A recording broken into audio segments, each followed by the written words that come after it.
for another episode of the Cozy Corner of Cinema. This is episode number 163, being recorded on, 165, being recorded on May 29th, 2025 at 5:30 p.m. It is a nice, warm day with a little bit of a chill in the air. Not too bad though, mostly warm. Perfect weather to be driving with the windows down, like I've been saying. The weather's been really excellent. They've been getting some rain, which has been great, but for the most part, it's been very nice t-shirt weather. You see people outside walking around, enjoying themselves. But we can't get distracted from life's work, man. We gotta just keep on going and not succumb to societal peer pressures of people wanting you to do this or go this place because it's getting warmer. And they want to drag you here, there, and everywhere. You're not going to fall for that. We're going to stay focused. We're going to stay cool. And we are going to stay true to ourselves. But here we are. It's, summer movie season. We have now gone through May. So we've gotten a lot of big spectacle films, movies in theaters. Big tentpole, hundreds and hundreds of $1 million movies. Some will be more appealing than others. It's funny, last week I was talking about going to see Mission Impossible, the newest one, and I brought that up for the context sake of it being the 100th theatrical film of the year so far. And of course, I forgot to mention, actually, I got a hot cup of coffee right here. Oh my gosh. Looks like we're going to bookend the episode. Jeez Louise. Let's have a sip of this coffee. We'll talk some more about these movies. But I was talking about that last week in the context of seeing a movie theatrically, seeing a film theatrically, going out there and supporting the cinemas. And this week we have a new Karate Kid movie out, Karate Kid Legends, starring Ralph Macchio and Jackie Chan. And it was, and I was seeing this was coming out, and I said, I have never actually seen any of the Karate Kid sequels. The Karate Kid is, not normally a kind of film I would really talk about in the show because it's such a popular film, such a well-known film. It's such a staple of pop culture, not just of the 1980s, although that definitely is a seminal film from the 80s, but in terms of just general kind of pop culture, coming-of-age films, directed by John Avildsen. Of course, directed Rocky, and another film I talked about a little while ago, Neighbors, which was from 81, I believe. And this came a couple years after Neighbors, so this was 84. He would go on to do The Karate Kid 2 in 1986, and then would do the third one in 1989. But he's also done some other great films. He's done Joe from 1970, which is one of my favorite films with Peter Boyle. That's a real excellent film as well. He's done Lean On Me from 1989. That's a well-known film. Rocky 5, which I've always said I think is one of the I find to be one of the strongest Rocky sequels, which is interesting because it's often considered to be the worst one, which is I never really got on board with. But I mentioned Rocky knocks in the context of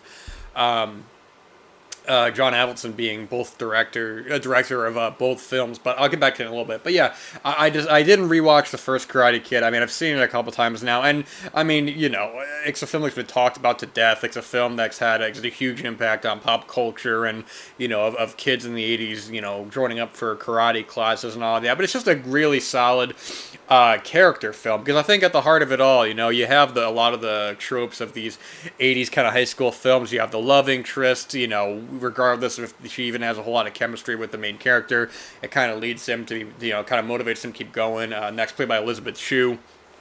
And I also got to mention the cast in this as well. You have, of course, Ralph Macchio and Pat Morita, but Martin Kove, you remember from Last House on the Left.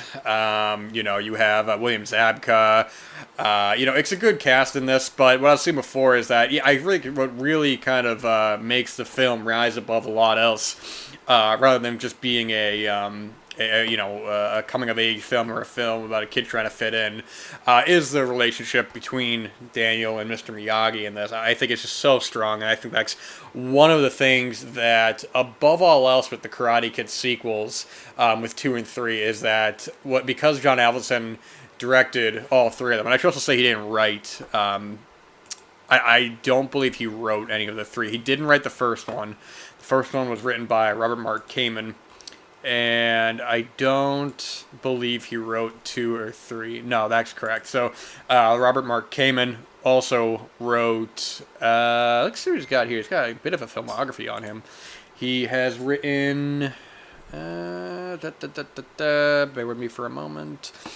Taps. Okay. Well, okay. So he says he did the characters for 2 and 3, but I don't know if it actually says if he wrote the screenplay for those. Is not, or not, I should say. But he also wrote a lot of popular films: The Fifth Element, The Transporter, Taken. A lot of big kind of spectacle films. But what I'm talking about in context with John Avildsen and Rocky is that with the Rocky sequels, I feel as though even though Avildsen didn't direct Rocky 2, Rocky 1, 2, and 5 are the only ones that really feel closest to the character of Rocky is sort of evolving. It feels like it's the same kind of voice, whereas 3 and 4 feel more like Sylvester Stallone kind of vehicles, where they don't even seem like the same character. It seems like I'm not saying he has to play like a dumb guy or anything like that, but I think even when you look at like Creed, by Ryan Coogler, who was able to really kind of get and written by Stallone as well. I mean, a big part of that is Stallone, writing this character, but being able to kind of have that same consistent voice throughout. Where I think with Karate Kid 1, 2, and 3, all three of them have a real the relationship, the writing, I should say, and the relationship between Daniel and Mr. Miyagi. It feels consistent throughout all three, where they'll have their ups and downs, their trials and tribulations, but ultimately they don't feel like symptoms of a different time when they're being written, which is what Rocky 3 and 4 feel like. And granted, those are a decade after the first Rocky. This is only a few years after each. So this is Karate Kid 2 is 2 years after, and they have Karate Kid 3, which is 3 years after. But it feels like all of the same kind of voice to these characters. But yeah, it's just a classic film. It's a film that when the cinemas were reopening in 2020, this was one that I had seen theatrically again, and I think I just forgot how strong of a movie this actually was. It's got a lot of what you expect. It's been because it's been so ingratiated into pop culture and so many lines and scenes and all this. Even when you're watching the film, it's still.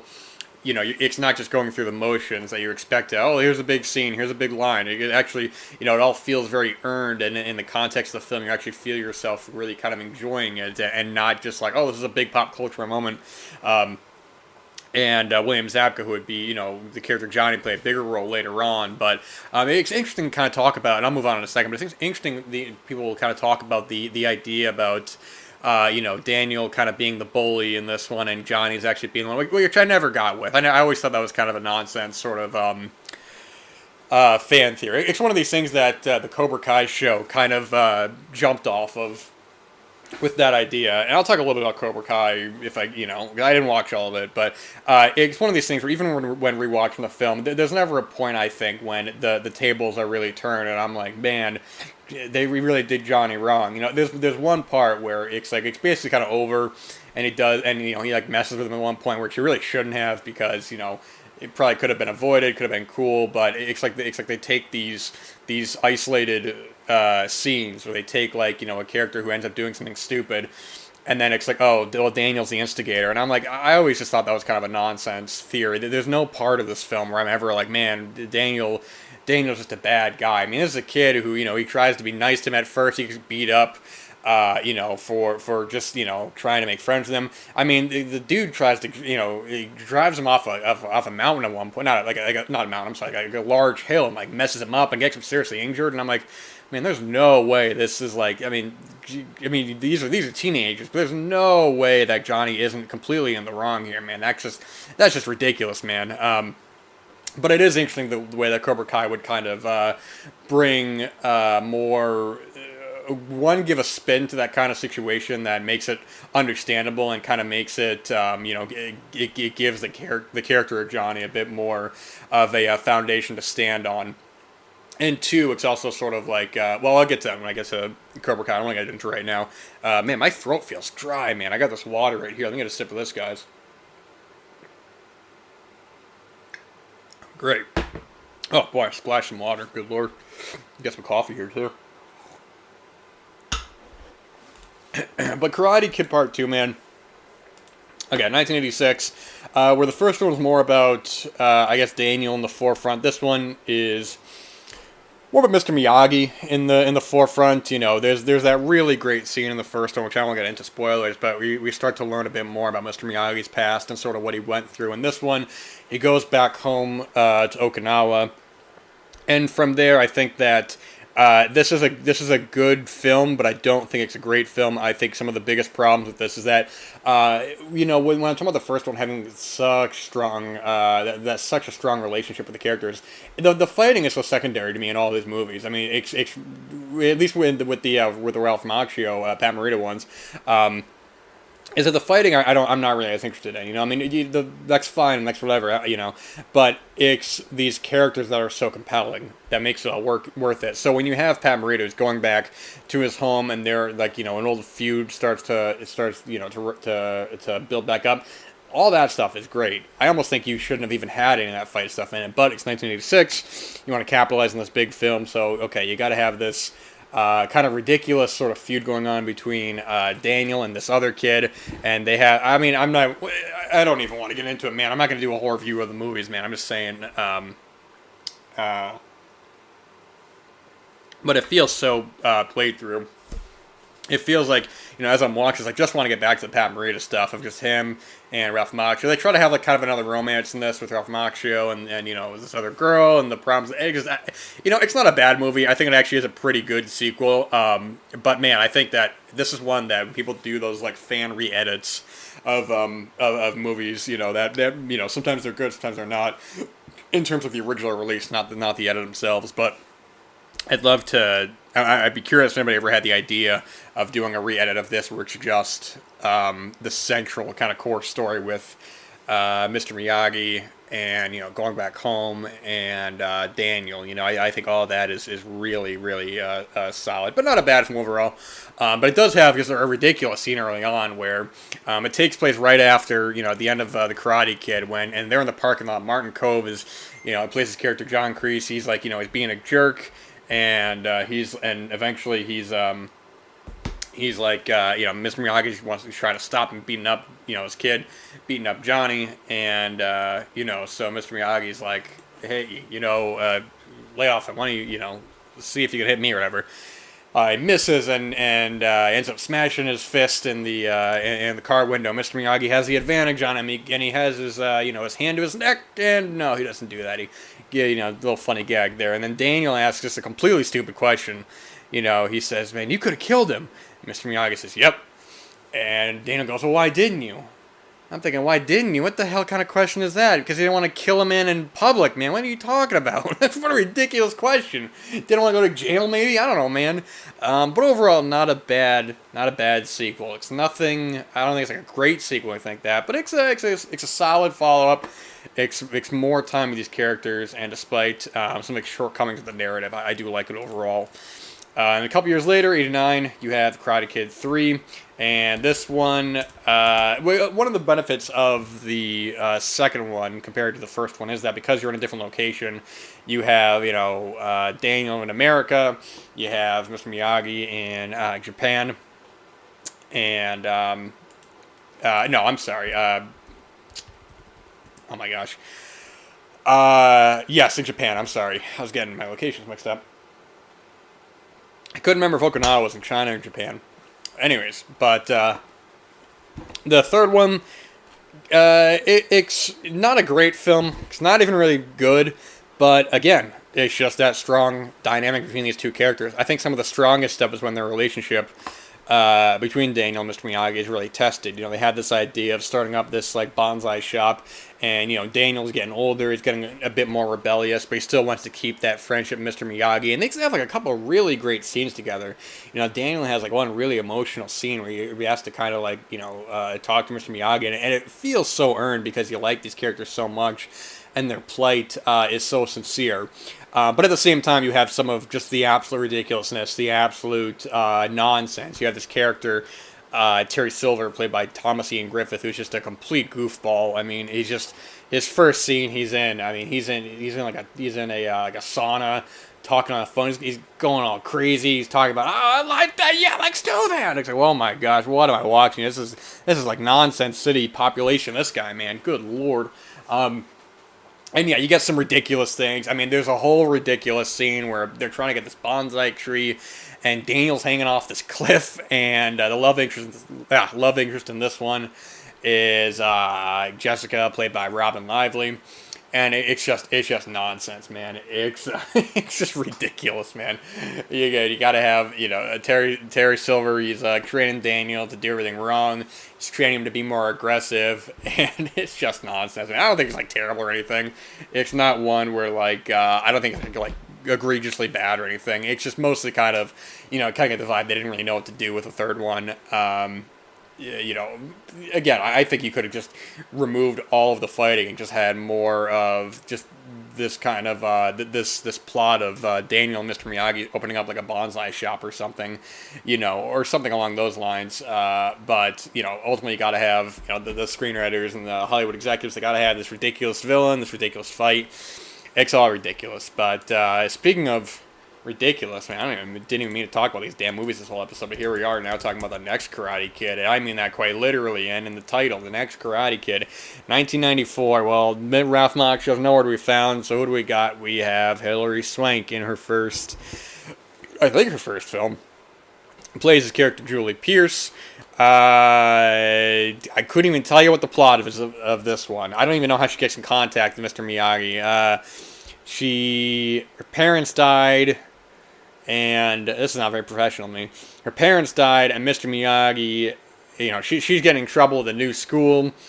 She likes this. There's this bird that she found. She's taking care of. Mr. Miyagi sees that she's like a troublemaker. She's getting in trouble, but she wants to be a good kid. So he's like, all right, I'm gonna train you to be a karate kid.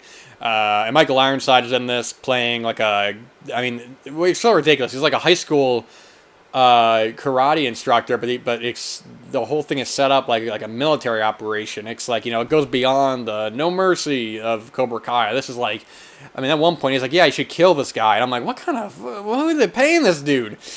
Oh my gosh, I don't even know what to say about it. I'm not just gonna sit here and rag on it, but I think it's a kind of an infamous sequel. It's just ridiculous, man. I don't blame, I think Hilary Swank does fine in the role, but my gosh, her character, I just don't think it's well written. I think they went too far with making her angsty, to the point where it's just annoying and unlikable. There's never that point early on where it's this sort of, you see the transition where between troubled kid to wanting to do better that you had with Ralph Macchio.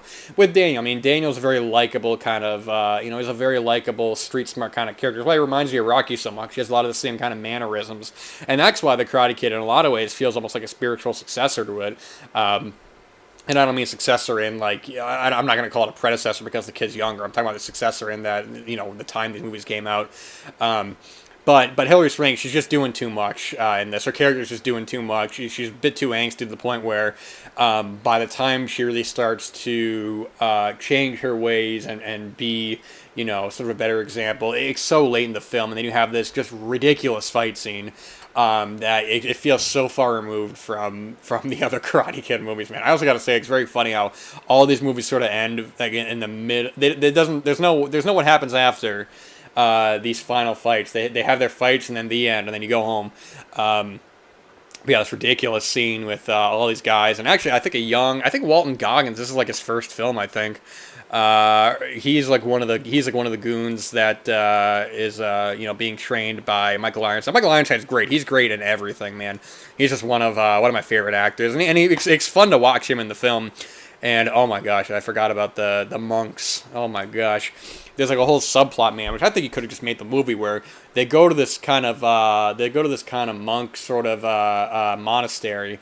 Where she can be trained, and at first she gets on their bad side, but then she redeems herself, and they're like, well, it's your, I'm gonna give you one wish. She's like, I want you guys to come see me in Boston or something like that. And like, well, we've never left the monastery, but yeah, for you we'll go. And they have this whole scene. Oh my gosh, where the monks are out in the town, man. That could have been the name of the movie, Monks Out on the Town, starring Pat Morita and the monks. There's this whole ridiculous scene where they go bowling, and oh my gosh, it's ridiculous, it's cheesy as all hell, man. But boy, oh boy, was I enjoying it. I'm like, man, this should have been the movie. Forget about all this karate nonsense. Let's get Pat Morita and the monks. They go out in the town. They go bowling. Maybe they get some pizza. Maybe they try to pick up some girls. I don't know. You know, it's like a fish out of water story. What are the endless possibilities you can do with Pat Morita and the monks? Miyagi and the monks. Let's get that movie going. Well, actually, Pat Morita's been dead for a little while, so it might not be a good idea. But anyways, you know, hey, you could have had it while you had it. But yeah, I mean, I think this is known as being a pretty lousy movie. I'm not just gonna sit here and dog on it. You know, I'm not just gonna just rail against it. You know, I think Pat Morita still has his natural charisma. It's really just the writing in it that I think really brings this one down. It's just a lot of melodrama. It's a lot of ridiculousness. It's never. I mean, none of these movies are boring. I gotta give them that. They're all paced pretty well. I would say. Well, for the most part, I say paced in the way where I'm not like, man, when is this gonna end? It's more so paced. I'm like, I'm enjoying myself. Yeah, it's nonsense. It's dumb. There's not really much to say about it. It's a pretty dumb movie. And then, they didn't do another one after this, 'cause I don't think anybody liked this. So they said, what are we going to do? We're going to, they remake it / do a sequel, sort of. I say remake / sequel because this is kind of both. We have basically the same plot as the first one. We have the Karate Kid from 2010. Let me get a sip of this coffee. We'll talk about the Karate Kid. And I'm trying to burp into the microphone. Oh my gosh. But the Karate Kid from 2010. Directed by Harold Zwart. And he also directed... let's see. He directed Agent Cody Banks. The Pink Panther 2. The Mortal Instruments. City of Bones. And some French movies. What is this? Lang... What is this? Lang Flat Belair? Is this a show or is this a movie? There's 3 movies. Okay, I'm sorry. This is Norwegian. Interesting. What am I even talking about? Anyways, The Karate Kid, 2010. No Mr. Miyagi this time. We have Mr. Han, played by Jackie Chan. We have Jaden Smith and his ma, Taraji P. Henson. They were living in Detroit. They moved to China. I think, she worked in like a car place or something like that. I don't know. I never really saw her at work, so I don't really know what she was doing. Anyways, so he goes there, and I will say, if you're gonna reboot the Karate Kid, I think this is probably a good idea. Because we're watching this film, through the eyes of Jaden Smith. You were watching this in America for the most part, or you're watching this in an English-speaking area. Let's just so to speak. Let's say you're not in China, you were watching this with the idea of going to China. It's a foreign place. You don't know anybody there. You probably don't know the language, and that feeling of isolation. So I like that sense. Like Jaden Smith, he's in the movie, and he really doesn't want to go. His ma's trying to really kind of, make things right for him, but he's feeling very homesick. He left everybody behind. He makes this girl laugh, and this bully's like, I'm not having any of this. And, him and his goons, they start to beat up Jaden Smith. And he's living in this apartment with the maintenance man, Mr. Han. And one day, Mr. Han, Jaden Smith's getting beat up. Mr. Han, he comes in, and he just starts beating the hell out of these kids. And he's like, all right, man, there's only one way we're going to stop these kids from beating you up. You gotta challenge him in a tournament. Don't worry about it. Oh my gosh. As a movie, I've always heard mixed things. I've always heard it's not as bad as it seemed, but it's also not very good. And I think that's kind of where I'm at. It's very middle of the road. I think there's a lot of really good things in it. Jackie Chan is solid in it. But one of the big things, that really separates this, I would say even more so than the next Karate Kid, is the relationship between, in this film, Dre, played by Jaden Smith. So between Dre and Mr. Han, I never bought. Even at the end, when they're supposed to have a heartfelt kind of moment together, and Dre says, you're my best friend, I just didn't believe it, man. I don't blame either of the actors. I think Jackie Chan is very good in the film. And I don't even think Jaden Smith is bad either, man. I don't know how old he was, like 10, 11, 12, whatever. But, he's not bad in the movie.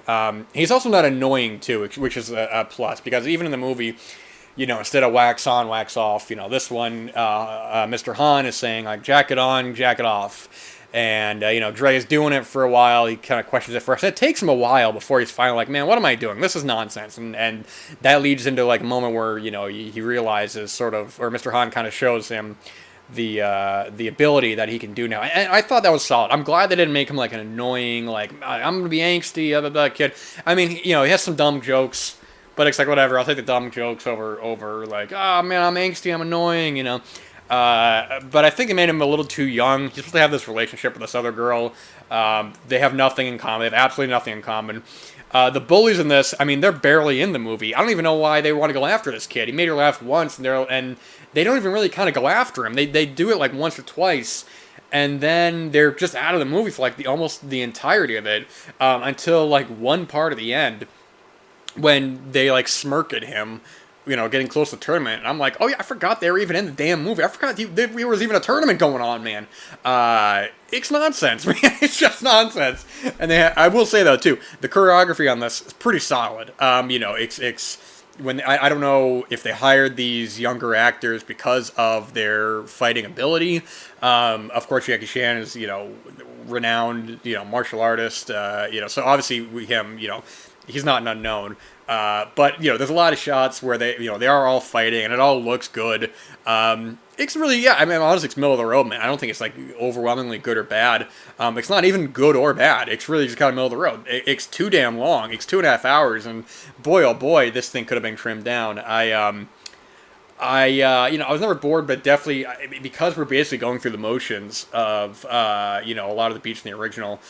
You're really just kind of waiting for these moments, and even when you have this, the scene like in the original, where we start to learn a bit more about Mr. Miyagi's past, which I thought was really well done in this, the way they actually changed it up and sort of, his own kind of demons from his past and some guilt that he's feeling.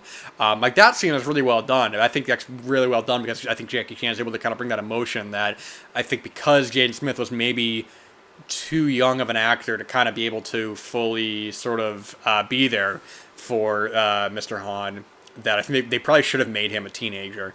But, Jaden Smith, son of Will Smith, big actor, big star, so, obviously they'll get him in the movie, so I get that. But I'm curious about that new one, what the deal's going to be with that. I think they went with an unknown, and we'll see how well that goes in terms of being able to kind of cast somebody who I would assume, for martial arts skills and being able to kind of hold the movie on their own. It'll be interesting to watch.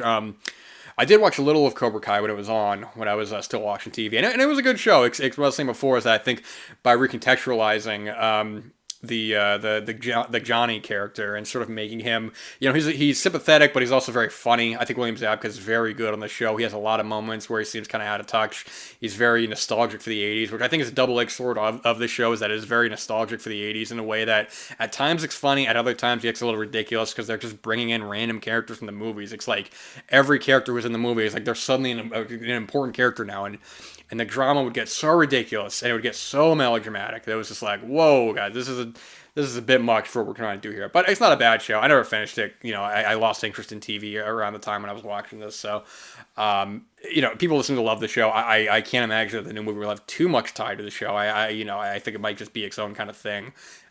More so about the Daniel and Mr. Han character. But either way, I didn't mean to talk about that for the whole episode, but there it is. Like all 5 Karate Kid movies. Oh my gosh. And we'll see the new one. We'll see how the new one is. Hopefully it'll be all right. We'll see. But let's see. Almost on my coffee, and I guess I'm going to be done with this episode. So, all right. Thank you guys for listening, and until next time.